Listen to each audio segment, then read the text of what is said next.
आत्ताचं हे आपण करूयात. बघा इकडे लक्ष द्या, बोलू नका. आपण कोणता चॅप्टर स्टार्ट केलाय तू नव्हती आता, तर तू आधीचे जे रेकॉर्ड करून सेशन्स टाकलेत मी आपल्या चॅनलवर राजेश्वरी अकॅडमीला, आज मी टाकती आहे. तर फर्स्ट आणि सेकंड पार्ट, आता लास्ट पार्ट राहिलेला आहे लेसनचा, तो घेतो आपण थर्ड चॅप्टर हीटचा. ओके, लक्ष द्या. तर काय पॉइंट चालला आहे आपला, kinds of clothes we wear in summer and winter. आपला टॉपिक काय चालला होता, गरमी, हीट आणि कोल्ड, हॉट आणि कोल्ड, होय की नाही. तर काय काय चेंजेस आहेत, कसं बदलतंय, आपण कोणती गोष्ट गरम आहे, गरम याच्यातून पाण्यात जर हात गार याच्यात घातला तर काय डिफरन्स जाणवते वगैरे, हे सर्व पाहिलेलं आहे. तर आता काय पाहायचंय की समर सीझन मध्ये आणि विंटर सीझन मध्ये आपण कसे कपडे घालतो, कसे वापरतोय. तर फर्स्ट याच्यामध्ये पण आपण पाहिलं होतं, समर सीझन मध्ये आपण काय घालतो, आपण लाईट कलरचे क्लोथ्स घालतो, कॉटनचे क्लोथ्स घालतो, शिवाय व्हाईट अँड लाईट कलरचे. का, त्यांनी रिझन पण आपल्याला सर्व ते पाहायचंय पुढे गेल्यावर का आहे. आणि विंटर मध्ये कोणते कपडे घालतो आपण, डार्क कलरचे आणि थिक वुलन क्लोथ्स घालतोय, होय की नाही. You know that in summer we prefer light coloured clothes and in winter we usually wear dark coloured clothes. हेच मी सांगितलं, समर सीझन मध्ये आपण लाईट कलरचे क्लोथ्स घालतो अँड व्हाईट कलरचे, light colour white colour, okay. And winter season मध्ये dark कलर्सचे कपडे घालतो. तर असं का आहे, why is it so, let us find out. Activity दिलेली आहे, let's see the activity. Take 2 identical tin cans. Tin मेटलचे कॅन घ्यायचे आहेत, भांडे घ्यायचे आहेत. ओके, कसे identical means same, 2 same can घ्यायचे आहेत. Paint the outer surface of one black and of other white. pour equal amounts of water in each and leave them in the midday sun for about an hour. काय करायचं आहे, 2 can घेतलेले आहेत same. एकाला काय करायचंय, outer साइडने black colour करायचा आहे आणि दुसऱ्याला आउटर साइडने व्हाईट कलर करायचा आहे. आणि त्या दोन्ही कॅनला काय करायचं आहे, बाहेर मिड डे म्हणजे काय, दुपारी चांगल्या उन्हामध्ये बाहेर ठेवायचं आहे त्याला. ओके,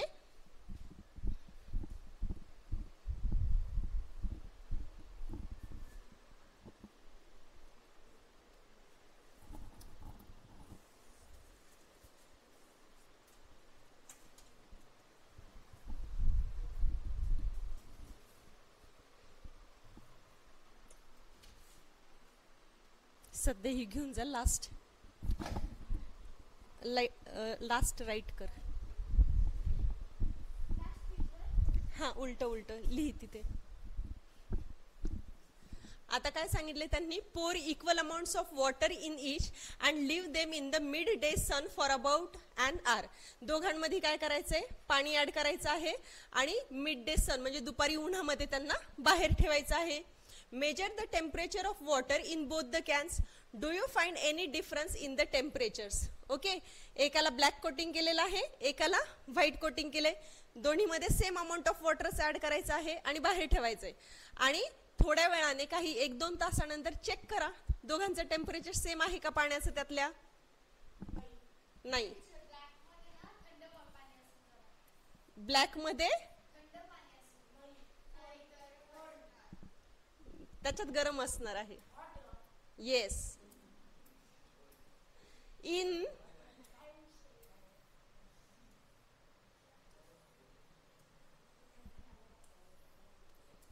सी, इथे डायग्राम मध्ये दाखवले, 2 कॅन घेतले, एक ब्लॅक आहे, व्हाईट आहे, पाणी घेतले, ठेवलेलं आहे. Okay, in which can is the water warmer.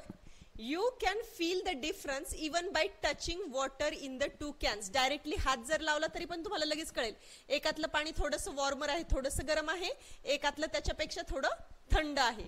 तर हे का होते, आता एक अजून एक ऍक्टिव्हिटी दिली आहे, ही बघूयात. Fill the 2 cans used in activity with the same amount of hot water at the same temperature, say 60 degrees Celsius. Leave the cans in a room or in a shade. Note the temperature of water after 10 to 15 minutes. Does the temperature of water in both the cans fall by the same amount? आता second activity काय सांगितली आहे, एक can आपल्याकडे black आहे, एक white आहे, ठीक आहे. तर ह्याच कॅन मध्ये काय करायचं, same amount of hot water घ्यायचंय.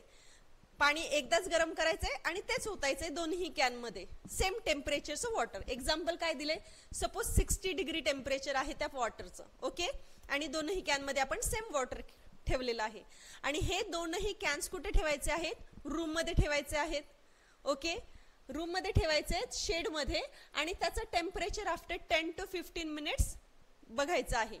ओके, तर 10 to 15 मिनिट्स नंतर थोडं गार होईल पाणी. रूम मध्ये ठेवलेलं आहे, गरम पाणी ऑटोमॅटिकली गार होणार आहे. Does the temperature of water in both the cans fall by the same amount. दोनही सारख्याच प्रमाणात गार होतील का. मग अशीच्या ऍक्टिव्हिटी मध्ये काय विचारलं होतं, दोन्ही सेम टेम्परेचरनी वाढतील का.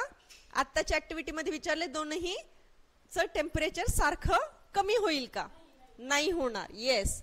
Do this activities suggest you the reason why it is more comfortable to wear white or light colored clothes in the summer and dark colored clothes in the winter. Okay, आता reason काय आहे बघा, इथे त्यांनी explain केले. Dark surfaces absorb more heat and therefore we feel comfortable with dark colored clothes in the winter. Light colored clothes reflect most of the heat that falls on them and therefore we feel more comfortable wearing them in the summer season. जो black colour आहे, black colour काय करतो, more heat absorb करतो. Okay, जास्त heat जर absorb केली तर गरमी जाणवणार आहे, म्हणून विंटर सीझन मध्ये आपण डार्क कलरचे कपडे घालतो, जेणेकरून सनलाइट किंवा जी गरमी आहे, हीट आहे, ही काय होणार आहे, ऍब्झॉर्ब होईल आणि आपल्याला गरमी लागेल. कारण विंटर सीझन मध्ये खूप थंड असतं ना, थंडी असते. आणि ह्याच्याच ऑपोजिट काय आहे, जे लाईट कलरचे कपडे आहेत हे काय करतात, लाईट रिफ्लेक्ट करतात. रिफ्लेक्ट करतात म्हणजे काय, रिटर्न करतात. लाईट काय करतात, रिफ्लेक्ट करतात. इथे आला, ठीक आहे. सपोज हे सरफेस आहे व्हाईट कलरचं, लाईट काय होणार आहे, लाईट याच्यावर पडणार आणि रिटर्न बॅक जाणार आहे. ह्यालाच काय म्हणतो आपण, रिफ्लेक्शन. ठीक आहे, काय करते, what are you writing. White colour मधून लाईट काय होते, रिफ्लेक्ट होते. म्हणून लाईट जी आहे, सॉरी, लाईट कलरचे जे कपडे आहेत हे थंड राहणार आहेत, जास्त हीट ऍब्झॉर्ब करणार नाही. मग रिझन कळालं की विंटर सीझन मध्ये आपण का डार्क कलरचे कपडे घालतो आणि समर मध्ये का लाईट कलरचे कपडे घालतो, हे कळालं रिझन. दोन्ही ऍक्टिव्हिटी कळाल्या. ब्लॅक एक कॅन होता, एक व्हाईट कॅन होता. ब्लॅक कॅन मधलं पाणी जे आहे हे लवकर गरम होणार. ओके, कारण डार्क कलर आहे, लाईट जास्त ऍब्झॉर्ब करणार, हीट जास्त ऍब्झॉर्ब करणार तो. ओके, आणि व्हाईट याच्यामध्ये काय आहे, लाईट हीट रिफ्लेक्ट होते, त्यामुळे पाणी जास्त गरम होणार नाही. आणि जे रूम मध्ये ठेवलेलं आहे, मग जो ब्लॅक आहे आणि जो व्हाईट आहे याच्यामध्ये ऑलरेडी गरम पाणी आहे, तर जो ब्लॅक आहे तो ऑलरेडी हीट ऍब्झॉर्ब करतो, तो गरमी परत जाऊ देणार नाही लवकर, मग पाणी त्याच्यामधलं गरम राहणार आहे. कळालं ऍक्टिव्हिटी काय होती ती. आता नेक्स्ट काय आहे, woollen clothes keep us warm in winter. In the winter we use woollen clothes. Wool is a poor conductor of heat. Conductor, आपण कंडक्शन, कन्व्हेक्शन सर्व पाहिलं ह्या चॅप्टर मध्ये. कंडक्शन कशामध्ये होतं, कंडक्शन प्रोसेस सॉलिड्स मध्ये, सॉलिड सबस्टन्सेस. कंडक्शन म्हणजे काय, एका पॉइंट पासून दुसऱ्या पॉइंटला हीट ट्रान्सफर होणं, that is conduction. And it occurs in solids. Liquid आणि एअर मध्ये काय होतंय, लिक्विड आणि गॅस मध्ये कन्व्हेक्शन. येस, जे गरम होतंय ते राईज होतंय, त्याची जागा थंड, कूलर एअर और कूलर वॉटर घेते. गरम झाले की गरम झालेलं पाणी वर जात आहे, त्याची जागा थंड पाणी घेते, that is convection. Now here what it is said that in winter we use woollen clothes. Wool is a poor conductor of heat. Moreover, there is air trapped in between the wool fibers. This air prevents the flow of heat from our body to the cold surroundings, so we feel warm. आता ह्याला star करून ठेवा give reason साठी. Okay, winter season मध्ये काय सांगितलं आहे, wool हा काय आहे, पुअर कंडक्टर ऑफ हीट आहे. वूल काय करणार आहे, हीट जी आहे ही कंडक्ट करणं म्हणजे ट्रान्सफर करणं, कमी करणार आहे. ओके, डार्क कलरचे कपडे आहेत, हीट ऍब्झॉर्ब करतात. वुलन कपडे हीट पटकन ट्रान्सफर करणार नाही, म्हणजे हीट पकडून ठेवणार आहेत स्वतः जवळच. मोर ओव्हर हे काय करतात, there is air trapped between wool fibres. जे वूलचे धागे आहेत, थ्रेड आहेत, त्याच्यामध्ये एअर गॅप्स आहेत, होय की नाही. वुलन कपडे स्वेटरच्या मध्ये होल्स असतात की नाही. ह्या ज्या एअर स्पेसेस आहे, हे जे एअर गॅप्स आहे, तर हे काय करतात, दे prevent, yes, this air prevents the flow of heat from our body to the cold surrounding. आणि ह्या ज्या एअर स्पेसेस आहेत, ह्या एअर गॅप आहेत, ह्या काय करतात, आपल्या बॉडीतली हीट बाहेर सराउंडिंगला पटकन जाऊ देत नाही. मग स्वेटर आपण जर सपोज घातला, बॉडी आहे, स्वेटर आहे, स्वेटर पटकन आपल्या बॉडीतली हीट बाहेर जाऊ देणार नाही, ती तिथंच राहू देणार. त्यामुळे आपल्याला स्वेटर घातल्यानंतर गरमी जाणवते. Okay,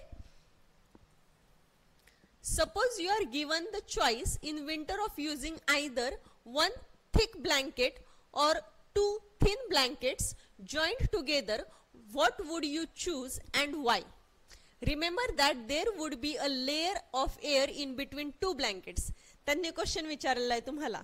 winter season, 2 blankets. Yes, तुम्हाला विंटर सीझन मध्ये एक खूप थिक जाड ब्लँकेट दिलं, इथे ठेवलंय, आणि इथे काय आहे, 2 थिन पातळ ब्लँकेट आहे.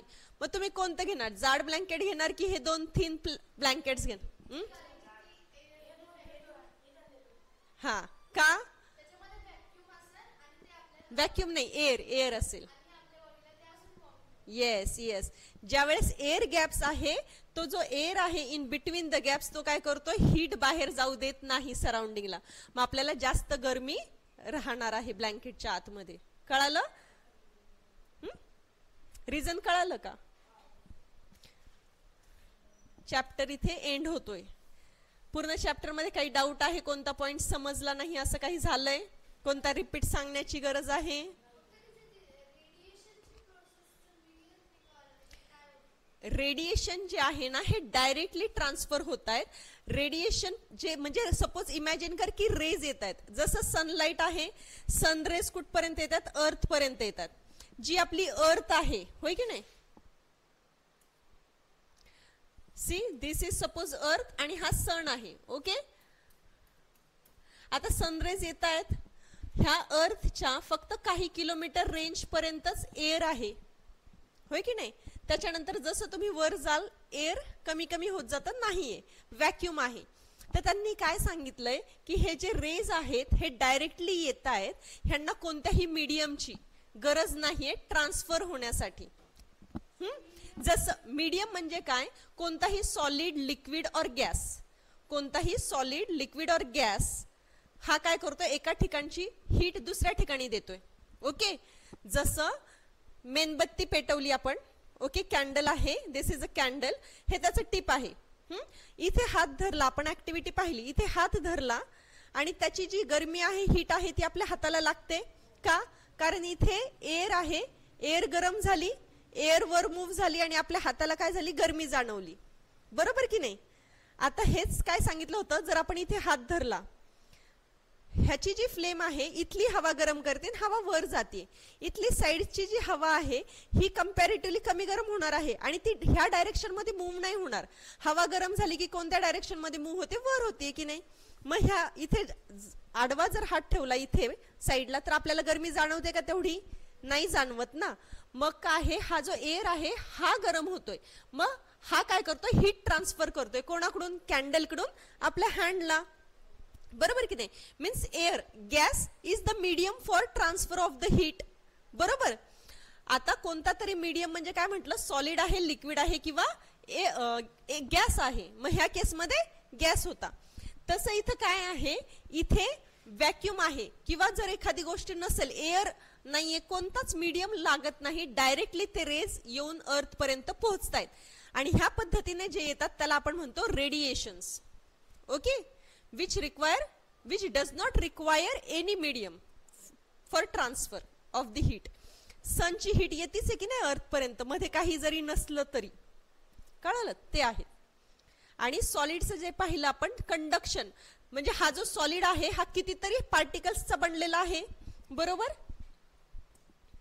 हा जर सॉलिड रॉड आहे एक, आपण त्याला हीट करतो इथे बाळा, बरोबर. तर हा कशाचा बनलाय, सपोज हा अशा अशा अशा पार्टिकल्सचा बनलेला आहे, होय की नाही. गरम काय झालाय, हा पार्टिकल गरम झालाय, ह्याच्या शेजारी हा ह्याच्या कॉन्टॅक्ट मध्ये आहे, ह्याची हीट कुठे ट्रान्सफर झाली, ह्या वाल्या ह्याला, बरोबर. ह्याची हीट कुठे ट्रान्सफर होतीये, ह्याला, त्याची हीट अगेन ह्याला, असं करत करत हीट कुठपर्यंत आली, इथपर्यंत. थोड्या वेळाने आपल्याला इथे गरम लागतो रॉड, म्हणजे हीट ट्रान्सफर होतीये. कशामुळे होतीये, त्या पार्टिकल्स मुळे. एकाची हीट दुसऱ्याला लागली, दुसऱ्याची तिसऱ्याला लागली, अशी ट्रान्सफर झाली की नाही. मग सॉलिड मध्ये अशी जी ट्रान्सफर होते हीट, ह्याला आपण काय म्हंटलो, कंडक्शन म्हंटलो. पण मीडियम काय ट्रान्सफर व्हायचा हीटचा, एकाची दुसऱ्याला कशातून चालली, त्या मेटल मधून चालली ना, त्या पार्टिकल मधून चालली, त्या सॉलिड मधून चालली आहे, बरोबर की नाही. म्हणजे ही कंडक्शन मेथड आहे. आणि it requires a medium for transfer, काय, सॉलिड सॉलिड, बरोबर. आणि कन्व्हेक्शन काय सांगितलं होतं, लिक्विड आणि गॅस मध्ये होते. काय, सॉरी, सपोज हा बीकर आहे आणि ह्याच्यामध्ये पाणी घेतलेलं आहे, आपण इथे ह्याला फ्लेम देतोय, ओके. इथे जे पाणी आहे, हे पाण्याचे सपोज पार्टिकल्स आहेत, हे गरम झाले आणि हे राईज होणार, हे वर जाणार इथे, ओके. हे असे वर जाणार, मग ह्यांची जागा कोण घेणार आहे, दुसरे पार्टिकल्स घेणार आहेत. म्हणजे वर जात आहेत, दुसरे थंड पार्टिकल्स येतात, हे गरम झाल्यावर हे वर जातील, त्याची जागा कोण घेणार आहे, साइडचे थंड पार्टिकल्स घेणार आहे. मग ज्याची मुवमेंट अशी आहे, ह्यालाच काय म्हटलो आपण, कन्व्हेक्शन. मग हे कोणामध्ये होतं, पाण्याच्या पार्टिकल्स, लिक्विड पार्टिकल्स मध्ये सेम असंच होतंय, आणि गॅसेस मध्ये, हवेमध्ये सुद्धा सेम असंच होतंय. येस, कोस्टल एरियाजचं आपण पाहिलं, लँड ब्रीज, सी ब्रीज, हे सगळं पाहिलं की नाही आपण, होय की नाही. कळालं का आहे फरक, कळालं, कंडक्शन, कन्व्हेक्शन, रेडिएशन, हे काय आहे कळालं. अजून काही डाऊट आहे का कोणाला, नक्की स्टॉप करायचं. मग लेसन वाचा, काही डाऊट असेल तर विचारा, सांगेन मी, ओके.